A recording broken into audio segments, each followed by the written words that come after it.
ತುಂಬ ಉಡಾಫಿಯಾಗಿ ಮಾತಾಡೋದು, ತುಂಬ ಪ್ರೊಫೆಷನಲಿ ತುಂಬ ಸೀರಿಯಸ್ ಇಲ್ಲದೆ ಇರ್ತಕ್ಕಂಥ ಒಂದು ಕ್ಯಾರೆಕ್ಟರ್. ತುಂಬ ಚೆನ್ನಾಗಿ ಆ ಕ್ಯಾರೆಕ್ಟರೈಸೇಷನ್ನ ಚೆನ್ನಾಗಿ ಕ್ರಿಯೇಟ್ ಮಾಡಿದ್ದಾರೆ ನಾಗೇಶ್ ಕಾರ್ತಿಕ್. ಅಥರ್ವ ಆಮೇಲೆ ನಾನು ನಾಣಿ ಸರ್ ಇನ್ವಾಲ್ವ್ಮೆಂಟ್ ಬಗ್ಗೆ ಒಂದೇ ಒಂದು ಮಾತು ಹೇಳ್ತೀನಿ. ಅವರು ಒಂದು ಸೀನಲ್ಲಿ ಕೆಮ್ತಾ ಇದ್ರು ಸರ್. ನಾನು ಮಧ್ಯೆ ಹೋಗಿ ಕೇಳಿದೆ ಅವ್ರಿಗೆ, ಯಾಕೆ ಸರ್ ತುಂಬ ಕೆಮ್ತಾ ಇದ್ದೀರಿ, ಮೇಲೆ ಹುಷಾರಿಲ್ವಾ ಅಂತ. ಅಲ್ಲ ಸರ್, ಅದು ಪಾತ್ರದ ಹಿನ್ನೆಲೆ. ಅವ್ರು ಕೆಮ್ಮಿದ್ರೆ ಅದು ನೀವು ಕತೆ ನೋಡಿದಾಗ ಅರ್ಥ ಆಗತ್ತೆ ಸರ್. ನಿಜವಾಗ್ಲೂ ಡೈಲಾಗ್ ಹೇಳ್ತಾ ಮಧ್ಯಮದಲ್ಲಿ ಕೆಮ್ಮೋದು ಅದು ಇಷ್ಟು ಈಸಿ ಕೆಲಸ ಅಲ್ಲ. ಒಬ್ಬ ನಟನಾಗಿ ನನಗೆ ತುಂಬ ಕಷ್ಟ. ಎಷ್ಟು ಸಹಜವಾಗಿ, ಎಷ್ಟು ನ್ಯಾಚುರಲ್ ಆಗಿ ಅದನ್ನ ಅಡಾಪ್ಟ್ ಮಾಡಿಕೊಂಡು ಎಷ್ಟು ಸಹಜವಾಗಿದೆ ಅಂದರೆ ನೀವು ಸಿನಿಮಾ ನೋಡುವಾಗ ಅಷ್ಟು ಎಮೋಷ್ನಲ್ ಆಗಿರುತ್ತೆ. ಒಂಥರ ಈ ಸಂಬಂಧಗಳನ್ನ, ಒಡೆದಿರೋ ಸಂಬಂಧಗಳಿಗೆ ಈ ಸಿನಿಮಾ ಒಂದು ಮೆಡಿಸಿನ್ ಅಂತ ಹೇಳ್ತೀನಿ ಸರ್. ಭಾಳ ಖುಷಿ ಆಗತ್ತೆ ಇದರಲ್ಲಿ ಒಂದು ಪಾತ್ರ ಮಾಡಿದಾಗ. Thank you. ಎಲ್ರಿಗೂ ನಮಸ್ಕಾರ.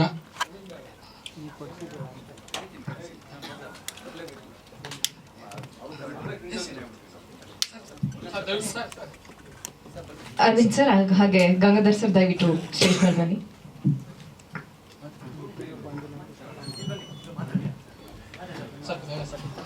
ಎಲ್ರಿಗೂ ನಮಸ್ಕಾರ. ಅಪ್ಪ ಐ ಲವ್ ಯು ಅಂತ ಇದರಲ್ಲಿ 2 ಸಾಂಗ್ ನಾನು ಬರ್ತಿದ್ದೀನಿ. ಒಂದು ಸರ್ ಹೇಳಿದಾಗೆ ಒಂದು ಅಪ್ಪನ ಕುರಿತಂತ ಒಂದು ಹಾಡು, ಜೊತೆಗೆ ಒಂದು ಪ್ರೇಮಿಗಳಿಗೋಸ್ಕರ ಒಂದು ಲವ್ ಸಾಂಗ್ 2 ಮಾಡಿದ್ದು. ಫಸ್ಟು ಸರ್ ಕತೆ ಎಲ್ಲ ಹೇಳಿದರು. ಅವ್ರು ಹೇಳಿದ ಕತೆ ಹೆಂಗಿತ್ತು ಅಂದರೆ, ಈ ಸದ್ಯಕ್ಕೆ ಹಿಂಗೆ ನಡೀತಾ ಇದೆ ಅಂದರೆ ಇದು ಹೇಳಿದಂಗೆ ಘಟನೆ ಆಲ್ಮೋಸ್ಟ್ ಸರ್ ನೋಡ್ದಂಗೆ ಆಗಿದೆ ಅನ್ಸುತ್ತೆ. ಎಲ್ಲರೂ ಆಲ್ಮೋಸ್ಟ್ ಕೆಲವೊಂದು ಘಟನೆ ನಾನು ನೋಡಿದ್ದೀನಿ ಈ ಥರ. ಅದನ್ನು ಯಾವ ಥರ ಕಟ್ಕೊಟ್ಟಬೇಕು ಏನು ಅಂತ ತುಂಬ ಯೋಚನೆ ಮಾಡ್ತಿದ್ದೆ. ಬಟ್ ಆ ಪಾತ್ರಗಳನ್ನ ಜೀವಿಸ್ತಾ ಈ ಥರ ಒಬ್ಬ ತಂದೆ, ಯಾಕಂದ್ರೆ ನನಗೂ ನಮ್ಮ ತಂದೆಗೂ ಅಂದರೆ ಹಾವು ಮುಂಗ್ಸಿ ಆ್ಯಕ್ಚುಲಿ ಆಲ್ಮೋಸ್ಟ್ ಎಲ್ಲರ ಮನೇಲಿ ಹಂಗೆ ಇರ್ತವೆ. ಬಟ್ ಏನಪ್ಪ ಅಂತಂದರೆ, ಏನೇ ಆ ಒಂದು ಸಿಟ್ಟು ಕೋಪ ಇದ್ದರೂ ಮಗ ಚೆನ್ನಾಗಿರ್ಬೇಕು, ಮಗ ಉದ್ಧಾರ ಆಗಬೇಕು ಅಂತ. ಯಾಕಂದರೆ ಜಗತ್ತಲ್ಲಿ ಯಾರು ಮಕ್ಕಳು ನಂಬದೇ ಇದ್ರು ಅಂದರೆ ಫ್ರೆಂಡ್ಸು ಗಿನ್ಸ್ ಯಾರೇ ಇದ್ರು, ತಂದೆ ನಂಬೋದು ಅಂದರೆ ತಂದೆ ತಾಯಿ. ಯಾಕಂದರೆ ಇದು ನನ್ನ ವಿಷಯದಲ್ಲಿ ಹಾಗೆ ಇತ್ತು. ಸಿನಿಮಾದಲ್ಲಿ ಏನೋ ಮಾಡಬೇಕು, ಒಂದು ಸಾಹಿತಿ ಅಂತಲೇ ಅಲ್ಲ, ಒಬ್ಬ ಕಲಾವಿದ ಆಗ್ಬಿಟ್ಟು ಏನೋ ಒಂದು ಒಟ್ಟು ಚಿಕ್ಕ ಹೆಸರು ಬಂದು ಸಾಕು ಅಂತ ಯೋಚನೆ ಮಾಡ್ತಾ ಇದ್ದೆ. ಇಲ್ಲಿ ಬಂದು ಸುಮಾರು ಒದ್ದಾಟ, ಇಲ್ಲಿ ಒಂದೊಂದು ರೂಪಾಯಿಗೆ ಕಷ್ಟಪಟ್ಟಾಗ ಗೊತ್ತಾಯಿತು ಜೀವನ ಅಂದ್ರೆ ಏನು ಅಂತ. ಅದಾದಮೇಲೆ ಪುನೀತ್ ಸರ್ದು ಅಂಜನಿ ಪುತ್ರ ಮೊದಲೇ ಸಾಂಗ್ ಬಂದಿತ್ತು, ಅಂಜನಿ ಪುತ್ರ. ಹೆಂಗಿತ್ತಂದ್ರೆ ರೀಲ್ಸ್ ಗಿಲ್ಸ್ ಎಲ್ಲ ಅವಾಗ ನಮ್ಮಪ್ಪ ಫೋನ್ ಮಾಡಿದ್ನಂದ್ರೆ ಮಾಡಿದಾನೆ, ನಿನ್ನ ಹೆಸರಿಗೆ ಯಾವನ್ ನೋಡ್ತಾರೆ, ಪುನೀತ್ ಸರ್ ಇದ್ದಾರೆ ಅಂತ.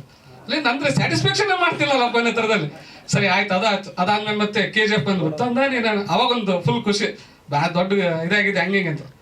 ಎಷ್ಟು ಇರ್ತಾರೆ ಬಿಡು ನಿನ್ನ ಯಾರು ಅಂದ್ರೆ ಏನಮ್ಮ ನನ್ನ ನಂಬರ್ ಅಂತ. ಬಟ್ ಆಮೇಲೆ ಹೇಳ್ತಿದ್ರು ನಮ್ಮ ಫ್ರೆಂಡ್ಸ್ ಕೆಳಗೆ ನಮ್ಮಪ್ಪ ಅಂದಾಗ ಅವ್ರು ಏನು ಕೇಳಿದ್ರೆ ಏನು ಗೊತ್ತಾ, ನನ್ನ ಮಗ ಅಲ್ವಾ ಬರ್ದಿರ್ತಾನೆ ಬಿಡೋನು ಅಂತೇಳಿ.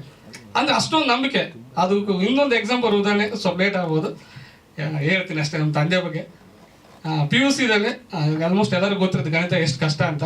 ನಾನು ಜಸ್ಟ್ ಪಾಸ್ ಆದ್ರೆ ಸಾಕಂತ ಯೋಚನೆ ಮಾಡ್ತಿದ್ದವನು. 35 ಬರ್ತೀನಿ ಅಂತ ಗ್ಯಾರಂಟಿ ಇಲ್ಲ ಇದುವರೆಗೂ ನನಗೆ. ಬರ್ದಿದ್ದೀನಿ ಅಂತ ಅನ್ಕೊಂಡಿದ್ದೀನಿ, ಬಟ್ ಏನೋ ಗೊತ್ತಿಲ್ಲ 35 ಬಂದು ಸಾಕು ಅಂತ.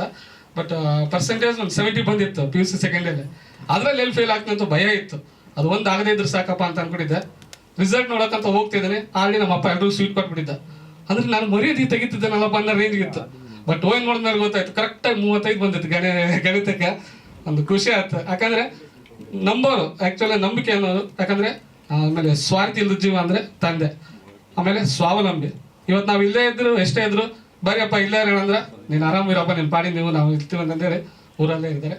ಆ ಒಂದು ಹಾರೈಕೆ, ಒಂದು ಜೀವ, ಎಲ್ಲ ಮಕ್ಕಳ ಮೇಲೂ ಒಂದು ಕನಸು ಎಷ್ಟು ಕಟ್ಟಿರ್ತಾರೋ ಅಷ್ಟೊಂದು ಧೈರ್ಯ ತುಂಬೋರು ಆ ತಂದೆ.